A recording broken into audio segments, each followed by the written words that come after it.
All right, let's get right into it. For the longest time, the fight against ALS has felt like an impossible uphill battle. But there's a new approach that's really gaining some serious momentum, and it offers a totally different, targeted way to tackle this disease. So today, we're going to break down the science and the real hope behind antibody therapy for ALS. It's a pretty powerful question, right? And it gets right to the heart of this entire strategy.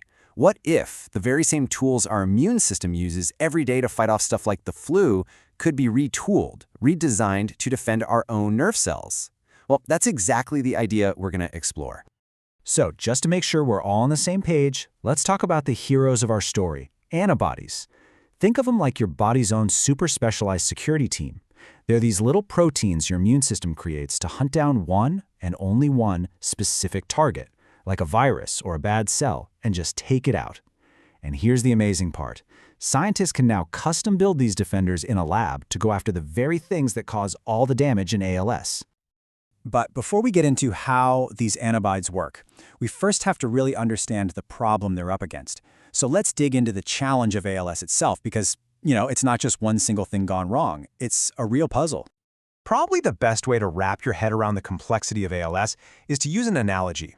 I want you to picture a boat, and it's caught in the middle of a really bad storm. Now, this boat isn't sinking for just one reason. It's facing a bunch of different threats all at once. And that's pretty much exactly what's happening to the motor neurons in ALS. So let's break down these threats to our boat. First up, you've got leaky holes. These are like the toxic clumps of proteins. You might have heard of SOD1 or TDP43 that build up inside and poison the nerve cells. Then you've got these huge crashing waves. That's the harmful inflammation, where the body's own immune system goes into overdrive and actually causes more damage. And finally, you've got weak patches in the boat's hull itself. These represent the genetic flaws that can make the whole system vulnerable right from the get-go. Okay, so keeping those problems in mind, the holes, the waves, the weak spots, let's see how this new approach is so completely different. This is not about trying to fix everything at once. It's all about precision. And this, right here, is the game changer. Older treatments were kind of like trying to stop the entire storm. I mean, an almost impossible task, right? But these new antibody therapies, they act like a specialized repair crew.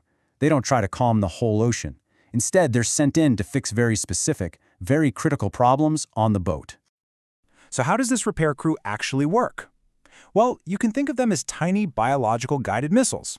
They can be designed to find and clear out those toxic protein clumps, basically patching the leaky holes.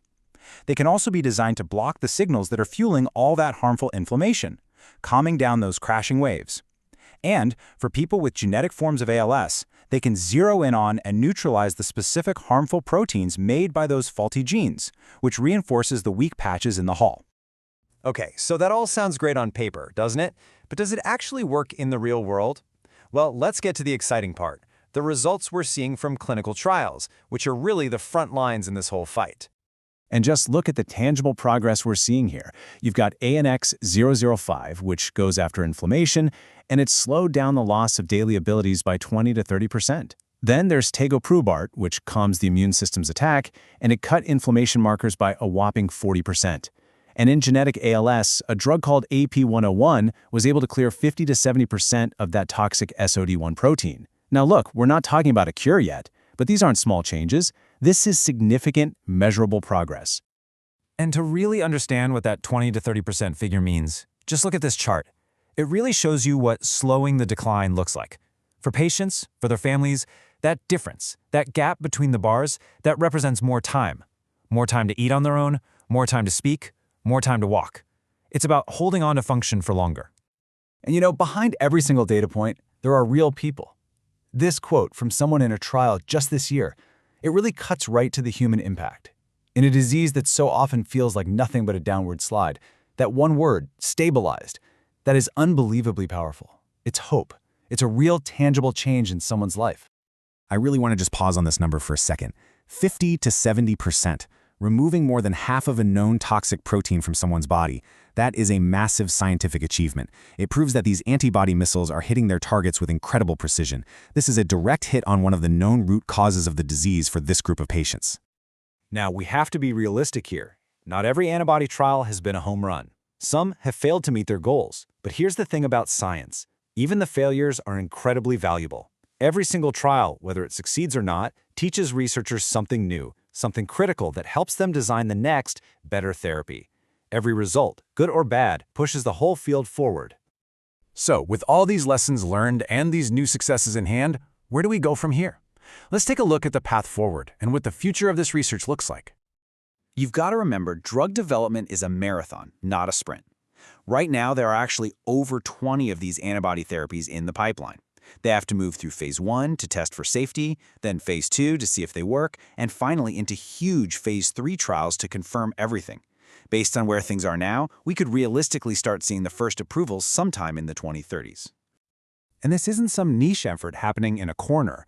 You've got a whole range of companies, from smaller, really specialized biotechs, all the way up to the pharmaceutical giants, the household names like AstraZeneca and Eli Lilly, investing heavily in this approach. And that breadth of involvement, that's a really, really good sign. It means more resources, more brains on the problem, and more shots on goal. So, if you take one big thing away from our discussion today, let it be this.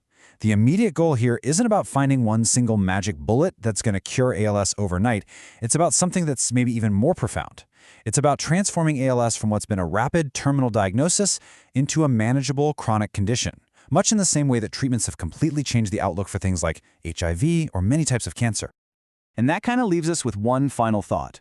When you think about the complexity of the disease, our leaky boat with all its different problems, maybe the future isn't about finding one single cure-all. Maybe, just maybe, it's about building a whole toolbox of personalized repairs, each one designed to fix a specific problem, to keep that boat afloat for as long as possible, and to give people back their time.